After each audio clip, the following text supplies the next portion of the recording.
que dans la Bible, à chaque fois qu'on parle d'une naissance, on a toujours l'impression qu'il parle d'un événement exceptionnel.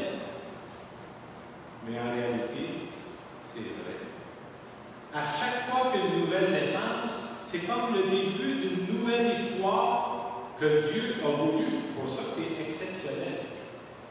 Et dans la première lecture qu'on entendait, qui est tirée du prophète Isaïe, on entend des paroles qu'on peut attribuer à Isaïe, qu'on peut attribuer à Jean-Baptiste, mais aussi qu'on peut attribuer à chacune de nous.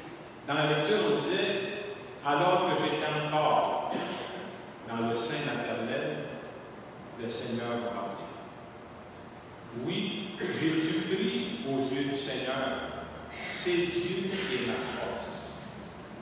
Ce que je viens de dire là, c'est vrai pour Jean-Baptiste, mais c'est vrai pour nous autres aussi. C'est important de l'entendre de cette façon-là. Et je trouve ça beau dans l'Évangile parce qu'on voit qu'un petit Jean-Baptiste arrive, tout le monde est autour du petit bébé, ils sont là, ils rentrent. Les parents sont là, puis les parents disent « Que sera donc cet enfant? » Et probablement que ses parents n'avaient aucune idée de ce que deviendrait Jean-Baptiste. Ça s'est développé avec le temps. Et quand je pensais à ça cette semaine, c'est clair qu'on n'a pas les enregistrements. Et quand on est venu au monde, nous autres, là, ça devait jaser de la même façon. Que sera donc cet enfant-là? Ça va être le portrait de son père, le portrait de sa mère, ou bien il va nous surprendre, elle va nous surprendre. Et tranquillement, Dieu nous a marqués à travers nos expériences de vie.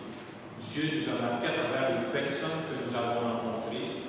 Et c'est de cette façon-là que nous avons développé notre histoire unique. Ça n'existe pas deux modèles comme nous autres. On est un modèle unique. Dieu est l'imagination. Et Jean-Baptiste, celui qu'on fait en fin de semaine, on veut nous faire comprendre que Jean-Baptiste a été seulement marqué par ses parents. Entre autres, par la foi de ses parents. Et tranquillement, Jean-Baptiste, c'est quelqu'un qui, c'était pas tout écrit d'avance, hein?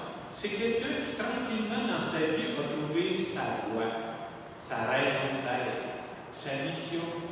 Et Jean-Baptiste a découvert, lui, disait, moi, mon rôle à moi, là, je ne suis pas le Messie, mais mon rôle, c'est de préparer le chemin, par exemple. Parce qu'il s'en vient, ce Messie-là, qu'on a entendu.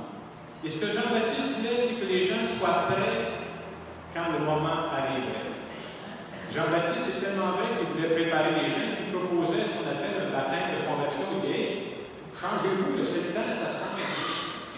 Jean-Baptiste, c'est quelqu'un qui a voulu recentrer les gens sur l'essentiel pour qu'ils soient prêts à accueillir le Messie. Et Jean-Baptiste, parce qu'il a recentré les gens, il a laissé quelque chose de beau en héritage aux personnes qu'il a côtoyées. C'est pour ça qu'on dit que Jean-Baptiste est un précurseur. C'est quoi un précurseur? C'est quelqu'un qui ne s'occupe pas juste du moment présent. C'est quelqu'un qui s'occupe aussi de ce qui s'en vient. J'ai une responsabilité vis-à-vis des gens qui vont me suivre. Et souvent, quand on entend ces passages de la parole de Dieu, on a le premier effet de dire c'est bien beau ces histoires-là, mais ça s'est passé il y a tellement d'années. Aujourd'hui, ça n'existe plus, ces histoires-là. Peut-être qu'on est en train d'un peu d'exagérer quand on dit ça. D'abord, on est porté à dire les gens du passé, il y avait juste des qualités. Je ne veux pas vous décevoir, mais les gens du passé, il y avait des défauts. Je suis content de savoir ça. Ça m'encourage. Pas avoir des défauts, là, ça vient tout seul. Mais ça m'encourage de savoir que les autres, il y avait des défauts et des qualités comme nous autres. Mais ça existe encore, je crois que c'est vrai, que nous sommes marqués par les personnes qu'on a côtoyées. Cette semaine, je regardais, j'étais sur Internet, à un moment donné, j'ai vu une petite vidéo sur la vie de Marcel Leboeuf. Vous connaissez peut-être, c'est un comédien. Il joue à la télévision, il joue dans une pièce de théâtre.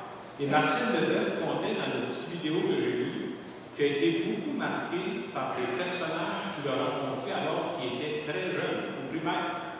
Marcel Leboeuf, c'est un gars qui est venu du monde aller. Il disait même que ses parents demeuraient sur la rue Fraser. Vous connaissez ça, les vies, là? Quand vous êtes à la Fraser, c'est du après ça. Donc, quand vous regardez le bord, c'est Québec. Alors, il disait, un des personnages qui l'a beaucoup marqué, il y avait ce qu'on appelait le capitaine Bernier qui demeurait à Lévis. Et c'était un homme qui était passionné par les bateaux. Une bonne place, qui tirait sur le bord de l'eau. Hein.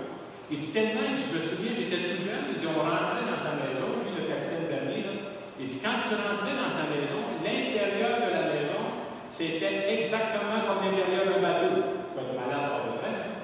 Il était passionné par les bateaux, cet homme-là. Et vous savez, Marcel Leboeuf, il a ses qualités et ses défauts aussi, mais c'est un homme passionné. Tellement qu'il donne maintenant des conférences sur la passion de vivre. Et à travers ça, il disait, vous savez, quand j'étais jeune, moi j'étais tellement passionné, puis quand j'étais jeune, là, quand je sortais de la maison, je jouais au piquet. Déjà, il commençait le comédien.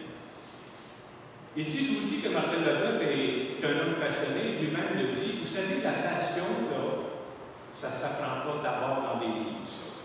Vous savez où ça s'apprend, la passion? J'apprends à être passionné quand je rencontre les gens autour de moi qui sont passionnés. Ça se transmet comme une maladie contagieuse. J'ai besoin de rencontrer des gens comme ça.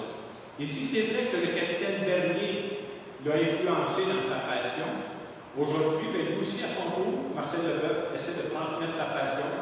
Il dit même dans les conférences qu'il donne, il dit, si vous voulez vraiment trouver le sens de votre vie, il dit, vivez votre vie avec passion.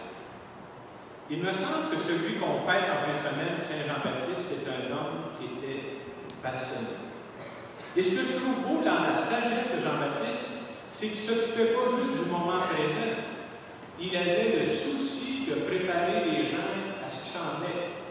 Et c'est le Messie qui s'en venait. Fait que lui, il avait l'impression dans sa vie, il dit, je suis en train de sommer. Je ne suis pas le Messie, mais il dit, je dois sommer pour ce qui s'en vient aussi. Et en cette fête de la Saint-Jean-Baptiste, c'est une chose qu'on pourrait demander à notre patron. Viens donc nous aider, nous autres aussi, à trouver notre façon de semer.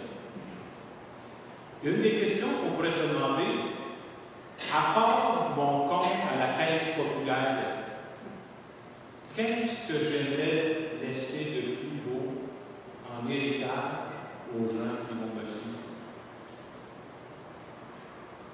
Vous savez, nos ancêtres nous ont laissé ce qu'on a aujourd'hui. Puis nous autres, ce qu'on a aujourd'hui, nos ancêtres ont travaillé, ils n'avaient pas les mêmes moyens qu'on a aujourd'hui. Hein. Ces gens-là se sont débattus pour nous laisser ce qu'on a aujourd'hui. Et je trouve qu'en fin de semaine, c'est important d'être reconnaissant pour ce que nos parents, nos grands-parents, nos ancêtres ont fait. Et en même temps, il y a toujours l'autre partie, c'est à notre tour de prendre le relais. Et si c'est vrai que, comme Jean-Baptiste, on n'est pas des messies, je ne suis jamais le messie, moi, là. J'ai quand même une responsabilité face aux générations qui s'en viennent. Il ne faudrait jamais oublier ça. C'est comme ça que la vie tourne. On fait tourner la vie. Et si vous êtes comme moi, je ne suis pas tellement inquiet pour les générations qui viennent. Est-ce qu'ils vont manquer de technique? Je n'ai pas tellement peur de ça. Des iPods, des iPads, des méthaisans, ils vont en avoir en quantité. Mais on s'entend-tu que la technique, ça fait pas vivre? Qu'est-ce qui fait vivre? Ça prend des raisons solides de vivre. Et comme je le disais tantôt, des raisons de vivre, là, tu ne trouves pas ça d'abord dans des livres. Où est-ce que tu trouves ça, des vraies raisons de vivre? C'est en côtoyant des personnes qui en ont. C'est en côtoyant des personnes qui sont habitées par une passion. C'est en côtoyant des personnes qui sont habitées par une vie intérieure qui est en bonne santé. Et c'est pour ça que ça nous montre qu'on a un rôle à jouer. Je ne peux pas juste penser au moment présent, j'ai un rôle à jouer pour les générations qui s'en viennent. Et quand on regarde notre histoire, parce qu'on fête notre fête nationale en fin de semaine, vous savez, pareil comme moi, que notre histoire a été beaucoup marquée par la spiritualité. Les gens qui sont traversés ce côté ici, c'était souvent des gens qui le faisaient au nom de leur foi. Et si on veut que la vie continue, moi je pense qu'il faudra transmettre aussi une forme de spiritualité qui se vivra peut-être pas exactement comme aujourd'hui, mais dans 15 ans d'ici, dans 50 ans d'ici, ça prendra encore des raisons de vivre. Ça prendra encore des raisons qui font que tu te lèves le matin et tu sais pourquoi tu te lèves. Ça prendra des raisons qui font en sorte que tu crois à la vie et que tu as le goût de mort dans la vie.